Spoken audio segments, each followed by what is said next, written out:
Hi అండి, నమస్తే. ఈరోజు మన కిచెన్లో కొబ్బరి బూరెల్ని చాలా ఈజీగా ఎలా ప్రిపేర్ చేసుకోవాలో ఈ వీడియోలో మీకు చూపిస్తాను. ఇక్కడ నేను ఈ కొబ్బరి బూరెల్ని పచ్చి కొబ్బరితో ప్రిపేర్ చేస్తున్నాను. ముందుగా ఈ కొబ్బరి బూరెలు ప్రిపేర్ చేయడం కోసం తడిపిండి కావాలి కాబట్టి బియ్యంని నానబెట్టి తీసుకుంటున్నాను.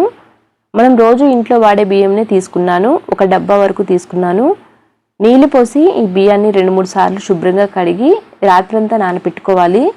బియ్యం ఎంత బాగా నానితే బూరెలు అంత బాగా వస్తాయండి. ఖచ్చితంగా కనీసం 15 నుంచి 18 గంటల పాటు బియ్యాన్ని నానబెట్టుకోవాలి. అప్పుడే బూరెలు పర్ఫెక్ట్గా వస్తాయి. ఇక్కడ నేను రాత్రంతా నానబెట్టి మళ్ళీ నెక్స్ట్ డే మార్నింగ్ చూపిస్తున్నాను. ఇలా నానిన తర్వాత మళ్ళీ ఒకసారి నీళ్లు పోసి నీట్గా క్లీన్ చేసుకోవాలి. ఆ తర్వాత మాత్రమే వడకట్టుకోవాలి. మధ్యలో వీలైతే ఒకసారి నీళ్లు మార్చుకోవాలి, లేకపోతే బియ్యం పులిసిన వాసన వస్తాయి. వడగిన్నెలోకి వేసి ఒక 5-6 నిమిషాల పాటు ఉంచాము అంటే నీళ్ళన్నీ కూడా ఇలా వేరొక గిన్నెలోకి వస్తాయి. వడగిన్నెలో ఒక 5-6 నిమిషాలు ఉంచిన తర్వాత మళ్ళీ ఈ బియ్యాన్ని ఒక కాటన్ క్లాత్ మీదకి వేస్తున్నాను. కాటన్ క్లాత్ మీద వేసి ఒక 5-6 నిమిషాల పాటు ఉంచాము అంటే సరిపోతుంది.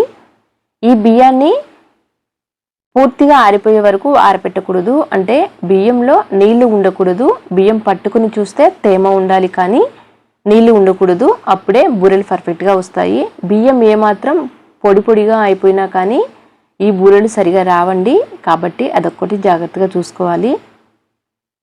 ఆ తర్వాత ఇలా కొంచెం కొంచెం బియ్యాన్ని మిక్సీ జార్లో వేసి వీలైనంత మెత్తగా మిక్సీ పట్టుకోవాలి. ఇక్కడ నేను 1 కేజీ మాత్రమే ఈ బూరెలు ప్రిపేర్ చేస్తున్నాను కాబట్టి మిక్సీ జార్లో వేసి మిక్సీ పడుతున్నాను.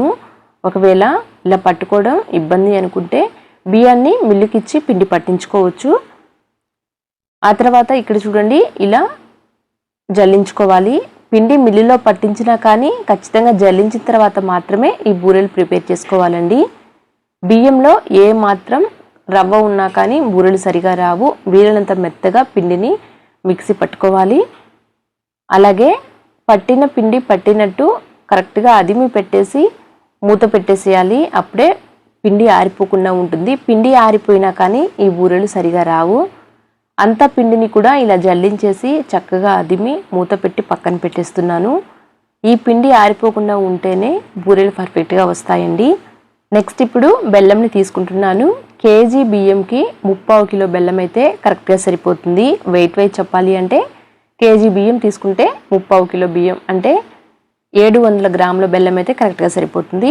డబ్బా కొలతతో అయితే 1 డబ్బా వరకు బియ్యం తీసుకున్నాం కదా, కరెక్ట్గా 3/4 డబ్బా వరకు బెల్లం తురుమును తీసుకోవాలి. ఆ తర్వాత నీళ్లు వేసి ఈ బెల్లాన్ని పక్కన పెట్టి కరిగించాలి. నెక్స్ట్ ఇక్కడ చూడండి, ఒక పెద్ద కొబ్బరికాయని తీసుకొని ఇలా సగం చిప్ప వరకు మాత్రమే తీసుకున్నాను. పెద్ద కొబ్బరికాయ కాబట్టి సగం చిప్ప అయితే సరిపోతుంది కేజీ బియ్యానికి. అదే ఇంకాస్త బియ్యం పెంచుకున్నాము అంటే 1 కొబ్బరికాయ తీసుకోవచ్చు. పచ్చి కొబ్బరిని ముక్కలుగా కట్ చేసుకుని ఇలా మిక్సీ పట్టి పక్కన పెట్టేసేయాలి. నెక్స్ట్ ఇప్పుడు బెల్లాన్ని కూడా పొయ్యి మీద పెట్టి కరిగించాలి. అయితే కొబ్బరి బూరెలు ఎప్పుడు ప్రిపేర్ చేసినా కానీ పర్ఫెక్ట్గా రావాలి అంటే మెత్తటి బెల్లం మాత్రమే తీసుకోవాలి. అప్పుడే బూరెలు చక్కగా పొంగుతూ మెత్తగా వస్తాయి. ముందుగా ఈ బెల్లాన్ని కరిగించిన తర్వాత ఇప్పుడు స్టవ్ ఆఫ్ చేసేసి పాకం ఏ పాత్ర అయితే ప్రిపేర్ చేస్తామో ఆ పాత్రలోకి వడకట్టుకోవాలి. నలకలు ఏమైనా ఉంటే పక్కకు పోతాయి కాబట్టి ఇలా వడకట్టుకోవాలి. కొబ్బరి బూరెలు ఎప్పుడు ప్రిపేర్ చేసినా కానీ పాకం పట్టుకుంటాం కాబట్టి ఈ పాకం పట్టుకునే పాత్ర అడుగు మందంగా ఉండేటట్లు చూసుకోవాలి. అడుగు మందంగా ఉంటేనే పాకం ఈవెన్గా ఉడుకుతుంది. చెక్ చేసినా కానీ కరెక్ట్గా అర్థమవుతుంది. అదే అడుగు పలుచగా ఉంది అంటే పాకం ఒక దగ్గర త్వరగా వస్తుంది, మరో దగ్గర సరిగా ఉడకదు. కాబట్టి అడుగు మందంగా ఉండాలి. అలాగే ఇలా ఈవెన్గా కలుపుకుంటూ మాత్రమే పాకాన్ని ప్రిపేర్ చేయాలి. అప్పుడే ఈజీగా అర్థమవుతుంది. పాకాన్ని కొద్దిసేపు ఉడికించిన తర్వాత నీళ్ళల్లో వేసి చెక్ చేసుకోవాలి. ఇక్కడ నేను కొంచెం పాకాన్ని వేసి చెక్ చేస్తున్నాను. ఇక్కడ చూడండి, పాకం ముద్ద కట్టట్లేదు కదా, కాబట్టి మరి కొద్దిసేపు ఉడికించాలి. ఈ కొబ్బరి బూరెలకి పర్ఫెక్ట్గా పాకం రావాలి అంటే ఇలా నీళ్ళలోకి వేసిన తర్వాత చేత్తో దగ్గర కంటే పాకం ఇలా ముద్ద కట్టాలి. చేతి వేళ్ళతో తీస్తూ ఉంటే మనకి చేతిలోకి రాకుండా ఇలా జారిపోతూ ఉండాలి. ఇలా ఉంటే పాకం పర్ఫెక్ట్గా ఉన్నట్టు. ఇప్పుడు వెంటనే లో ఫ్లేమ్లోకి టర్న్ చేసి మనం ముందుగా మిక్సీ పట్టిన పచ్చి కొబ్బరి వేసేసి అంతా కూడా ఒకసారి కలిపి స్టవ్ ఆఫ్ చేసేయాలి. కొబ్బరి వేసిన తర్వాత పాకం ముదరదు కాబట్టి పాకం వచ్చిన తర్వాత లో ఫ్లేమ్లోకి పెట్టేసి పచ్చి కొబ్బరి వేసి వెంటనే కలిపేసి స్టవ్ ఆఫ్ చేసేయాలి. ఆ తర్వాత కొంచెం నెయ్యిని, నెక్స్ట్ కొంచెం ఇలాచీ పొడిని కూడా వేస్తున్నాను. ఇలా వేసేసి ఇప్పుడు పిండిని వేసుకోవాలి. అయితే పాకం వేడి చల్లారక ముందే మనం ముందుగా మిక్సీ పట్టిన పిండిని కొంచెం కొంచెం వేస్తూ ఇలా కలుపుకోవాలి. అయితే పిండిని మనం అదిమి పెడతాం కదా, అలానే వేసేయకుండా చేతి వేళ్ళతో పిండిని చల్లినట్టు పాకంలో వేస్తూ కలుపుకోవాలి. అప్పుడే ఉండలు కట్టకుండా ఉంటుంది. అలాగే వేసిన పిండి వేసినట్టు పాకంలో పూర్తిగా కలిసిపోయిన తర్వాత మళ్ళీ నెక్స్ట్ పిండి వేస్తూ కలుపుకోవాలి. ఈ ప్రాసెస్ని కాస్త స్పీడ్గా చేసుకోవాలి, ఎందుకంటే పాకం చల్లారుతుంది కాబట్టి చల్లారక ముందే ఇలా పిండిని త్వరగా వేస్తూ కలుపుకోవాలి. పిండి కలుపుకునేటప్పుడు జాగ్రత్తగా కలుపుకోవాలి. పిండి ఉండలు పాకంలో ఏమాత్రం మిగిలిపోయినా కానీ బూరెల్ని డీప్ ఫ్రై చేసేటప్పుడు రంధ్రాలు పడుతూ ఉంటాయి, కాబట్టి చూసుకొని కలుపుకోవాలి. ఎక్కువ క్వాంటిటీ ప్రిపేర్ చేస్తున్నట్టయితే ఇక పిండి వేయకుండా ఈ టైంలో ఆఫ్ చేయాలి. కానీ ఇక్కడ నేను 1 కేజీ మాత్రమే ప్రిపేర్ చేస్తున్నాను కాబట్టి తయారు చేయడానికి ఎక్కువ టైం పట్టదు, పిండి ఆరిపోదు. కాబట్టి నేను ఉన్న పిండిని అంతటిని కూడా వేసేసాను. అదే మీరు ఎక్కువ క్వాంటిటీ ప్రిపేర్ చేస్తున్నట్లయితే లాస్ట్లో వేసిన పిండి వేయొద్దు, కాస్త లూజ్గా కలుపుకోవాలి. అప్పుడే పిండి ఆరిపోకుండా ఉంటుంది చివరి వరకు. మనం ఇక్కడ తక్కువ క్వాంటిటీ ప్రిపేర్ చేస్తున్నాం కాబట్టి తక్కువ టైం పడుతుంది, పిండి ఆరిపోదు. కాబట్టి మిగతా ఉన్న పిండిని కూడా వేసి కలుపుకున్నాను. అదే ఎక్కువ క్వాంటిటీ ప్రిపేర్ చేస్తే టైం ఎక్కువ పడుతుంది కదా, పిండి ఆరిపోతుంది. కాబట్టి ఇలా గట్టిగా కలుపుకోవద్దు, కాస్త లూజ్గా కలుపుకోవాలి. అప్పుడే మనం పిండి ఎంత ప్రిపేర్ చేసినా కానీ చివరి వరకు గట్టి పడకుండా ఉంటుంది. ఇలా కలిపిన తర్వాత నెయ్యి వేసి మరొకసారి కలిపి మూత పెట్టి పక్కన పెట్టేసేయాలి. ఈ పిండి సెట్ అయ్యేలోపు స్టవ్ మీద నూనె పెట్టాము అంటే ఈలోపు నూనె కూడా వేడై ఉంటుంది. స్టవ్ మీద నూనె పెట్టి లో ఫ్లేమ్లో పెట్టేశాను. ఆ తర్వాత కొంచెం పిండిని ఇలా ప్లేట్లోకి తీసుకొని మిగతా పిండి ఆరిపోకుండా ఎప్పటికప్పుడు మూత పెడుతూ ఉండాలండి, లేకపోతే పిండి ఆరిపోతుంది, గట్టిపడిపోతుంది.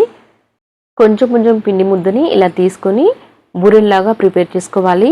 ఒక కవర్ తీసుకొని కవర్కి నెయ్యిని రాశాను. ఆ తర్వాత కొంచెం పిండి ముద్దను తీసుకొని ఇలా బూరెల్లాగా ఒత్తుకోవాలి.